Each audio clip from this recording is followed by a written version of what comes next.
Décembre, mois de consommation par excellence, est incontestablement la période où les commerces font leur chiffre d'affaires. Passé cette euphorie consumériste, quelle est l'affluence dans les centres commerciaux et autres commerces? Comment les marchands écoulent leurs produits invendus? Jour ordinaire au marché du Forum d'Adjamé, cette échoppe achalandée ne trouve pas encore de visiteurs.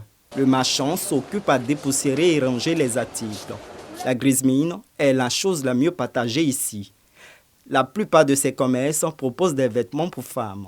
Dans le commerce voisin, dédié aux vêtements pour hommes, quelques rares clients font leurs achats. Le plus souvent, vous voyez que la fête, ce sont des femmes d'abord qui sont sur le marché, pour elles-mêmes puis pour les enfants. Oui, les hommes sont rares. On peut se faire plaisir, bon, nous les hommes. Ça, c'est pour mon chéri. Pendant les fêtes, il était au travail, donc on ne s'est pas vu. Et après les fêtes, il est tombé malade. Je suis venue à Djamé, j'ai pensé à faire quelque chose. Chemise garçon, c'est bon parce que femme est trop compliquée. Les garçons ne sont pas compliqués. Encore ils sont vendus chemise homme. Dans cette boutique, sur le boulevard Nangu à Brogoua, à défaut de recevoir des clients, on prospecte les plus fidèles au téléphone. Ça a beaucoup baissé. On essaie, avec les clients fidèles en tout cas, naturellement ça ne bouge pas trop. Essayer d'organiser, arranger les magasins, faire les inventaires, voir ce qui est bon, voilà, et essayer de préparer la fête prochaine, quoi. La morosité de janvier, c'est aussi de prétexte pour réorganiser les invendus et préparer de nouvelles commandes en prélude à la Saint-Valentin. Pour mieux préparer la fête, il faut toujours bien commencer à de très longues dates, quoi. Essayer de faire la commande, bien chercher, chercher de nouveaux fournisseurs, ouais, en attendant, quoi. Toutes sortes de fêtes, y compris Saint-Valentin, Pâques, Ramadan, on s'apprête à tout en tout cas. Dans ce centre commercial, les rayons sont quasiment vides. C'est les assiettes qu'on a reçues juste après les fêtes. Parce qu'après la fête, c'est les divers. On a des assiettes, on a des thermos aussi, on a un peu de tout en fait. Les clients qu'on reçoit maintenant, la plupart c'est des instituteurs et puis c'est des particuliers. C'est juste les gens qui viennent acheter des choses de maison et puis les instituteurs qui ont besoin de décorer leur salle de classe et puis essayer par la même occasion d'acheter des choses, les tableaux récapitulatifs. Les invendus sont retournés.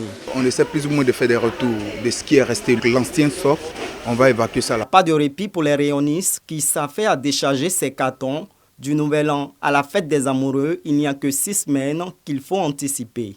Les guirlandes font place aux roses. Après les fêtes de décembre, nous sommes en train d'attaquer déjà la Saint-Valentin. Et vous voyez même juste derrière moi qu'il y a les articles déjà qui sont déjà disponibles. À un jet de pied d'ici, ce couple de sexagénaires a flâné dans les rayons sans sortir la bourse. Je suis venu à Abidjan pour voir un peu l'ambiance après les fêtes. Je suis venu renouveler mon stock, mais il se trouve qu'aujourd'hui là, ma poche ne peut pas satisfaire à mes désirs. Ce n'est pas l'affluence d'il y a une semaine. Certains travailleurs font une pause quand d'autres s'occupent comme ils peuvent. Du côté de la volaille, la demande a baissé. Quand ça marche là, on peut vendre au moins de 50 ou 60 ou 100. Mais quand on fait des passes là, tu sais que ça ne marche pas. Tu peux venir vendre 30 poulets ou bien 40 poulets et tu t'en vas à la maison. De même que le prix. Nous, on s'en va prendre à 4 000, 4 500, on vient vendre à 5 000. Mais maintenant, là, comme on fait des passés, on a essayé de voir les prix. Maintenant, là, c'était 4 000. Quand les clients viennent, nous-mêmes, on prend pour donner à 4 000, 4 000 et prennent. En janvier, certaines grandes surfaces réalisent leur inventaire, quand d'autres commerces réaménagent invendus et nouvelles commandes. Petits ou grands, tous ces commerces sont résilients en s'adaptant au cycle économique.